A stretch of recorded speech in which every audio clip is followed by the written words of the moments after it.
Easy physics বই থেকে এখন আমরা সমাধান করব বরিশাল বোর্ড 2019 সালের বোর্ড প্রশ্নটি। তো এখানে হচ্ছে গিয়ে আমরা খেয়াল করি বরিশাল বোর্ড 2019 সালে যে প্রশ্নটা আসছে, এখানে হচ্ছে গিয়ে প্রথম প্রশ্ন ক নম্বরে বলছে যে লেন্সের প্রধান ফোকাস কাকে বলে। লেন্সের প্রধান ফোকাস কাকে বলে? তো লেন্সের প্রধান ফোকাস যেটা হচ্ছে গিয়ে যে কোনো লেন্সে আমরা যদি এই যে দেখো যে লেন্সের প্রধান অক্ষের সমান্তরালে এবং নিকটবর্তী রশ্মিগুচ্ছ প্রতিসরণের পর প্রধান অক্ষের উপরে যেই বিন্দুতে মিলিত হয় অথবা যে বিন্দু থেকে অপসৃত হচ্ছে বলে মনে হয় সেই বিন্দুকে লেন্সের প্রধান ফোকাস বা ফোকাস বিন্দু হচ্ছে বলে।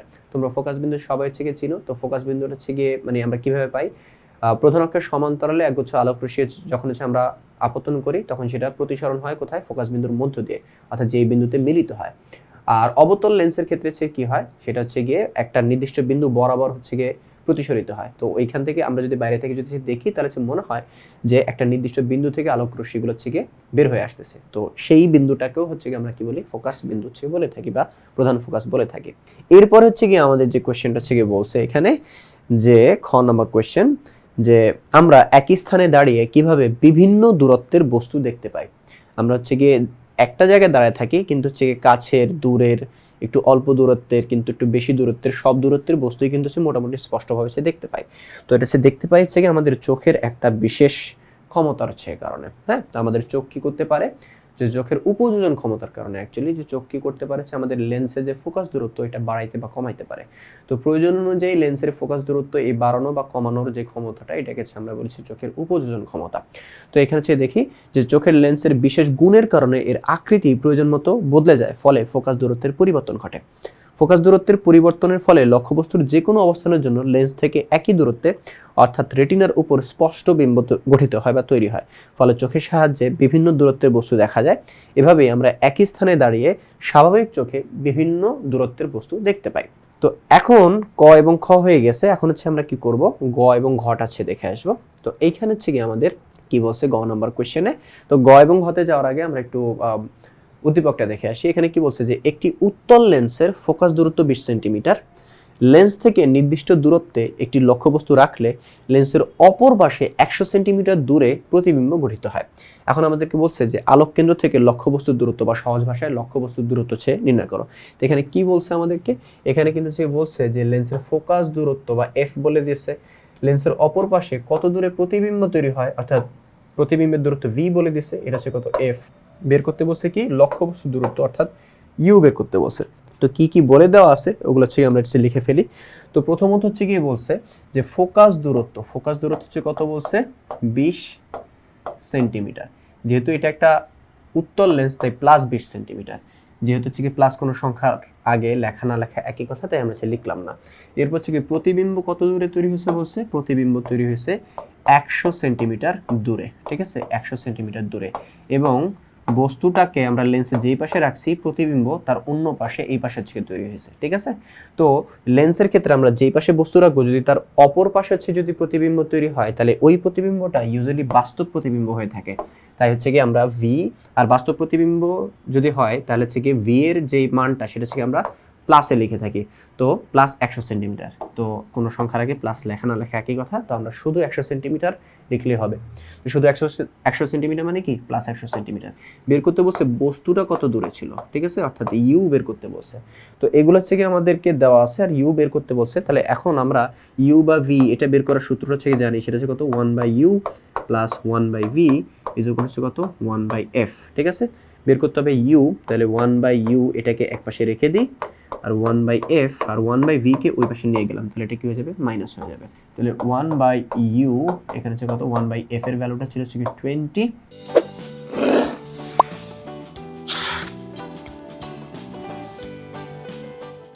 তারপর হচ্ছে কি মাইনাস 1/v, v এর মানটা হচ্ছে কত ছিল 100। তো এই পাশে তো 1/u থাকতেছে। এখন আমাকে এখানে 20 আর 100 হচ্ছে লসাগু করতে হবে, যেটা হচ্ছে কত 100। সো 20 দিয়ে এবার 100 কে ভাগ করতে হবে, কত আসবে 5। 5 এর সাথে 1 গুণ করলে 5 হয়। এরপরে এখানে মাইনাস আছে দিলাম মাইনাস, 100 দিয়ে 100 কে ভাগ করলে কত 1। 1 এর সাথে উপরের 1 কে গুণ করতে হবে, কত হচ্ছে 1।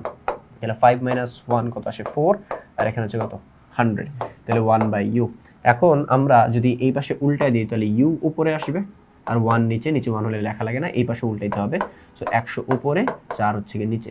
তাহলে হচ্ছে ফাইনালি আমরা ইউ এর মান কত পাবো 100/4। সো 100/4 করলে হচ্ছে আমাদের কত চলে আসে 25 চলে আসবে। তাহলে হচ্ছে গিয়ে 25 সেন্টিমিটার। অর্থাৎ আমাদের বস্তুরা ছিল হচ্ছে কোথায়, দর্পণের যেই দর্পণ না সরি লেন্সের যেই আলোক কেন্দ্র ছিল সেখান থেকে হচ্ছে 25 সেন্টিমিটার বা 25 সেন্টিমিটার সে দূরে।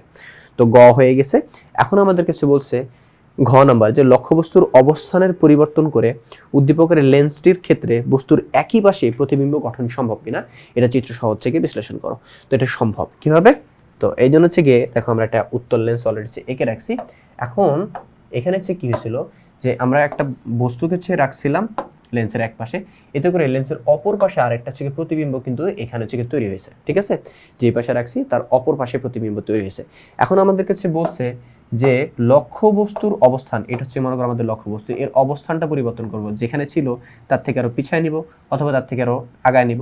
এরকম হচ্ছে গিয়ে আগায় পিছায় নিয়ে কোনো জায়গায় কোন জায়গায় রাখলে বা কোনো একটা জায়গায় রাখলে এমন কি পসিবল যে বস্তুকে যে পাশে রাখছি আমাদের প্রতিবিম্বটা এক্স্যাক্টলি ওই পাশেই তৈরি হয়, মানে লেন্সের বাম পাশে বস্তু আছে, সো লেন্সের বাম পাশেই প্রতিবিম্ব তৈরি হবে। হ্যাঁ, এটা পসিবল। এটা কোথায় রাখলে হচ্ছে কি পসিবল, যে আমাদের লক্ষ্য বস্তুটাকে যদি আমরা ফোকাস দূরত্ব থেকে কম দূরত্বে রাখি তাহলে হচ্ছে কি হবে, আমাদের এখানে বস্তু যে পাশে হচ্ছে রাখবো প্রতিবিম্ব এক্স্যাক্টলি ওই সাইডে হচ্ছে তৈরি হবে। তো এখানে হচ্ছে কি আমাদের আলোক কেন্দ্র ও থাকতেছে। তো ও আর এফ এই দুইটার মাঝামাঝি হচ্ছে কি বস্তুকে রাখতে হবে, এই দুইটার মাঝামাঝি যে কোনো একটা জায়গায় রাখলে হচ্ছে কি হয়ে যাবে। তো এখন আমাদেরকে এটার রশ্মি চিত্র আঁকতে হবে।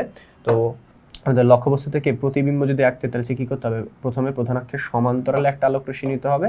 নিলাম প্রধান অক্ষের সমান্তরালে একটা আলোক রশ্মি। সো প্রধান অক্ষের সমান্তরালে আলোক রশ্মি হচ্ছে কি নিলে সেটা কি হবে, আমরা জানি ফোকাস বিন্দুর মধ্য দিয়ে এইভাবে প্রতিসরিত হয়ে যায়, ঠিক আছে। এই হচ্ছে গেল। তো আমাদের আলোক রশ্মিটা এইভাবে প্রধান অক্ষের সমান্তরালে এসে ফোকাস বিন্দুর মধ্য দিয়ে প্রতিসরিত হয়ে গেছে। এবার যে দ্বিতীয় যে আলোক রশ্মিটা, এটা হচ্ছে নিতে হবে কোত্থেকে, যে এইখানে যে আলোক কেন্দ্র আছে ও বিন্দু, এই ও বিন্দুর মধ্য দিয়ে হচ্ছে কি নিতে হবে, ঠিক আছে, নিলাম। তো এখন ও বিন্দুর মধ্য দিয়ে কোনো আলোক রশ্মি প্রবেশ করলে সেটা সোজাসুজি হচ্ছে গিয়ে অপর পাশে প্রতিসরিত হয়ে যায় বা বের হয়ে যায়। এখন দেখো এইটা একটা প্রতিসরিত রশ্মি আর এটা একটা প্রতিসরিত রশ্মি, এটা এই পাশে মিলতেছে না। তো যদি না মিলে তখন কি করতে হয়, আলোক রশ্মিগুলোকে বিপরীত দিকে বর্ধিত করে দিতে হয়। তাহলে এই আলোক রশ্মিটাকে কি করব আমরা, এভাবে পিছনের দিকে বর্ধিত করে দিব। সো পিছনের দিকে বর্ধিত করতে থাকবো ডটেড লাইন দিয়ে। এই আলোক রশ্মিটাকেও কি করতে হবে, আমাদেরকে পিছনের দিকে আস্তে আস্তে বর্ধিত করতে হবে। এইটাকে যদি আমরা বর্ধিত করতে থাকি তাহলে হচ্ছে গিয়ে আমাদের এটা হচ্ছে কি হবে, একটা টাইমে একজন আরেকজনের সাথে হচ্ছে গিয়ে মিলে যাবে, ঠিক আছে। এই যে একটা টাইমে হচ্ছে গিয়ে একজন আরেকজনের সাথে মিলে গেছে। তো কোথায় হচ্ছে গিয়ে মিলে গেছে দেখতে পাচ্তেছো, তো যেখানে হচ্ছে গিয়ে মিলছে ওইখান থেকে আমরা একটা সোজা লম্ব টেনে দিলেই কি হয়ে যাবে, আমাদের প্রতিবিম্ব চলে আসবে। তো এই হচ্ছে কি আমাদের প্রতিবিম্ব। এখন এখানে হচ্ছে খেয়াল করো, এই যে প্রতিবিম্বের আকৃতি, প্রকৃতি, অবস্থান, এগুলো হচ্ছে গিয়ে আমরা লিখে ফেলবো। প্রতিবিম্বের প্রকৃতি কিরকম, প্রতিবিম্বের প্রকৃতি হচ্ছে গিয়ে অবাস্তব এবং সোজা, ঠিক আছে। আকৃতি, প্রতিবিম্বের আকৃতি বস্তুর তুলনায় বড় হয়েছে, তাহলে কি লিখবো আমরা এখানে, বিবর্ধিত। আচ্ছা, অবস্থানটা কোথায়, অবস্থানটা লিখতে পারো যে একই পাশে, মানে বস্তু যেই পাশে ওই একই পাশে হচ্ছে গিয়ে আমাদের প্রতিবিম্বটা তৈরি হয়েছে। তাহলে এটার অ্যান্সারটা লিখবা কিভাবে, তুমি প্রথমে হচ্ছে কি বলবা যে হ্যাঁ, যে লক্ষ্যবস্তুর অবস্থানের পরিবর্তন করে, লক্ষ্যবস্তুর অবস্থান পরিবর্তনের মাধ্যমে আমাদের একই পাশে হচ্ছে গিয়ে বস্তু যে পাশে রাখছি তার একই পাশে হচ্ছে গিয়ে আমাদের প্রতিবিম্ব পাওয়া সম্ভব। সেই ক্ষেত্রে বস্তুটাকে ফোকাস বিন্দু এবং আলোক কেন্দ্রের মাঝামাঝি কোনো একটা জায়গায় রাখতে হবে, বা এভাবে বলতে পারো যে ফোকাস দূরত্ব থেকে কম দূরত্বে রাখতে হবে। এরপরে হচ্ছে গিয়ে তুমি চিত্রটা আঁকবা, চিত্র আঁকার পরে হচ্ছে গিয়ে দেখবা যে একই পাশে চিত্র হয়েছে, ঠিক আছে। তো এইভাবে চিত্র এবং শেষে একটা হচ্ছে বর্ণনা হচ্ছে দিয়ে দিও। বর্ণনা কিভাবে লিখতে হয় আমি অন্য একটা সৃজনশীল দেখাইছি। তো এই ছিল হচ্ছে গিয়ে আমাদের, এটা হচ্ছে গিয়ে কোন কোশ্চেনটা ছিল, এটা ছিল বরিশাল বোর্ড 2019 সালের প্রশ্ন। তো আশা করি তোমরা সবাই এটা বুঝতে পারছো। তো আজকে এই পর্যন্তই, পরবর্তী পর্বে আমরা অন্য একটা সৃজনশীল নিয়ে আলোচনা করব।